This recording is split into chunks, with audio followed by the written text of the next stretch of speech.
नमस्कार, मैं हूं दिव्या स्वराज और आप देख रहे हैं न्यूज़ फॉर नेशन। कुछ कर जाने का जुनून इंसान को दुनिया से विभिन्न एक अलग ही पंक्ति में खड़ी कर देती है।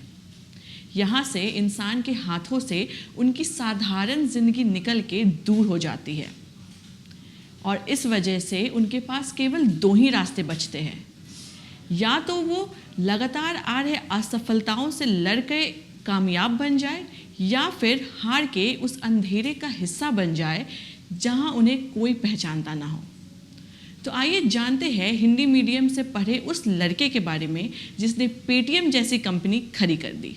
विजय शेखर शर्मा उन लोगों में से है जिन्होंने दुनिया से अलग खड़े होना तो चुना मगर असफलताओं से हारे नहीं। इसका परिणाम जो निकला उसे आज हम पेटीएम के नाम से जानते हैं। जी हाँ, विजय शेखर शर्मा ही वो शख्स है जिन्होंने पेटीएम जैसी कंपनी शुरू की और उसे कामयाबी की बुलंदियों तक पहुंचाया। विजय शेखर शर्मा ये नाम सुनने में जितना साधारण लगता है उतना ही साधारण परिवार से संबंध रखते थे विजय। आज भले ही वह करोड़ों का बिजनेस कर रहे हो, लेकिन उनका जन्म उत्तर प्रदेश के अलीगढ़ के एक मध्यवर्गीय परिवार में ही हुआ था। पिता एक अध्यापक थे और माँ एक साधारण गृहिणी। विजय कितने साधारण परिवार से थे इस बात का अंदाज़ा आप इसी बात से लगा लीजिए कि उनकी 12वीं तक की पढ़ाई हिंदी मीडियम स्कूल में हुई थी।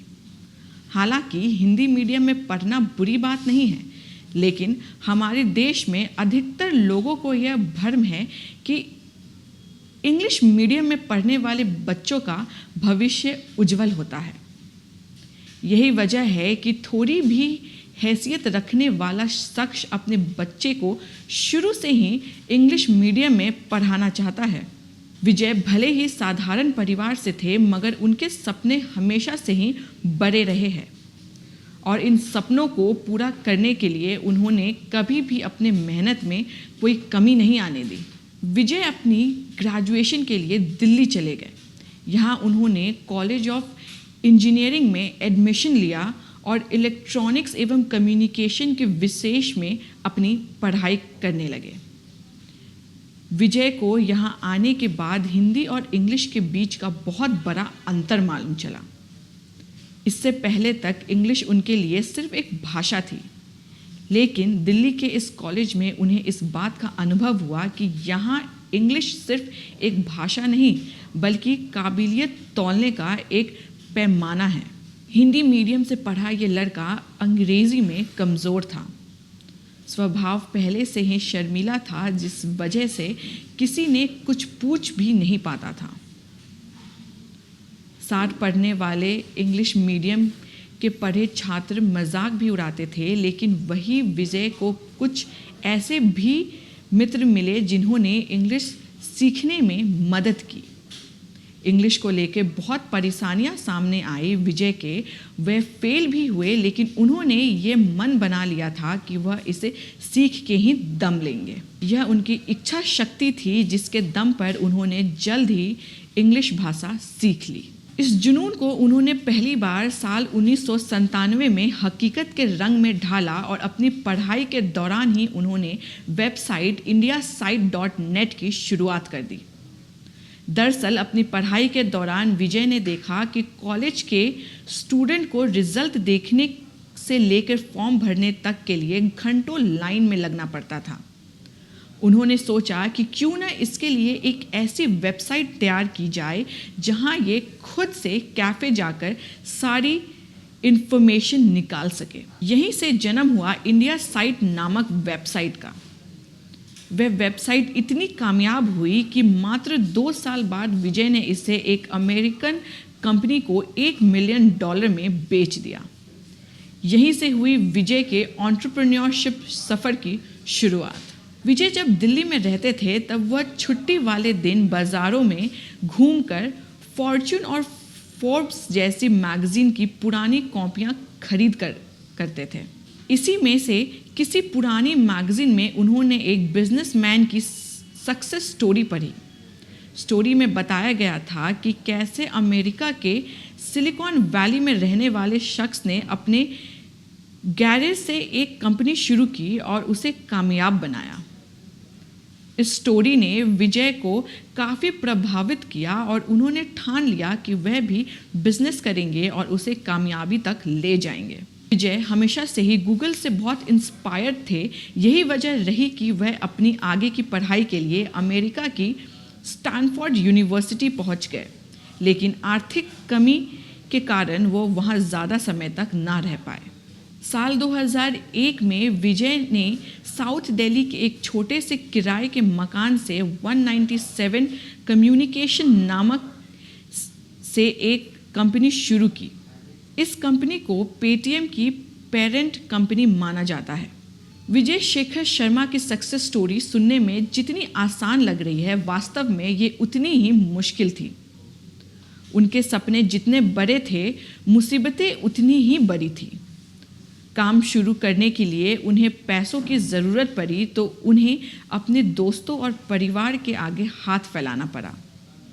मदद तो मिली, लेकिन ये इतनी बड़ी नहीं थी कि इनका काम बन पाता। इसका परिणाम यह निकला कि कुछ ही समय में विजय के पैसे खत्म हो गए। इसके बाद भी उन्होंने हार नहीं मानी और बिजनेस को बढ़ाने के लिए 24% ब्याज पर 8 लाख रुपए का लोन ले लिया। इसी मुश्किल घड़ी में उनकी मुलाकात एक ऐसे व्यक्ति से हुई जिसने विजय से कहा कि आप मेरी घाटे वाली कंपनी को फिर से प्रॉफिटेबल बना दो तो मैं अपनी कंपनी में पैसे लगा सकूंगा। विजय को तो बस मौका चाहिए था। उन्होंने ये ऑफर स्वीकार किया और अपनी मेहनत व सूझबूझ से उनके कारोबार को मुनाफा में ला दिया।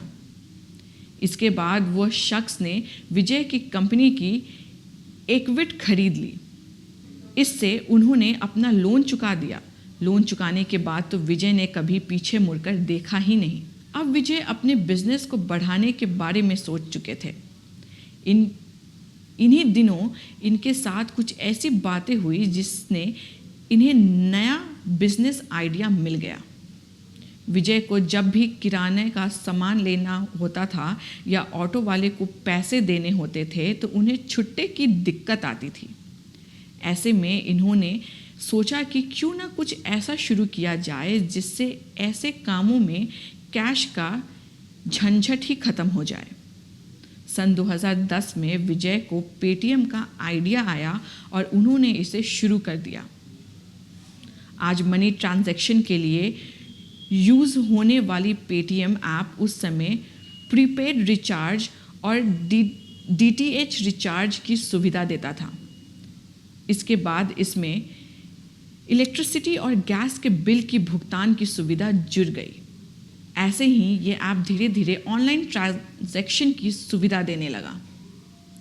ऐसे तो पेटीएम के अलावा भी कई सारी ऐप ऑनलाइन ट्रांजैक्शन की सुविधा दे रही है, लेकिन 2016 में हुई नोटबंदी में इस सर्विस का सबसे बड़ा फ़ायदा पेटीएम को ही हुआ था। सरकार ने एक तरफ डिजिटल इंडिया के कॉन्सेप्ट में तेज़ी दिखाई और दूसरी तरफ विजय शेखर शर्मा की कंपनी पेटीएम को बल मिल गया। 2017 में फोर्ब्स ने विजय शेखर शर्मा को इंडिया के यंगेस्ट बिलियनियर की सूची में शामिल किया। आज की तारीख में विजय शेखर शर्मा $230 करोड़ के मालिक हैं। रिपोर्ट्स के अनुसार पेटीएम की लास्ट वैल्यूएशन $16 बिलियन थी। ये कंपनी अब $25 बिलियन की वैल्यूएशन प्राप्त करना चाहती है। तो यह थी एंटरप्रेन्योर विजय शेखर शर्मा की सक्सेस स्टोरी, जिन्होंने अपने मेहनत और सूझबूझ से पेटीएम जैसी कंपनी खड़ी कर दी। आज के लिए बस इतना ही। ऐसी खबरों के लिए हमारे साथ बने रहिए। धन्यवाद।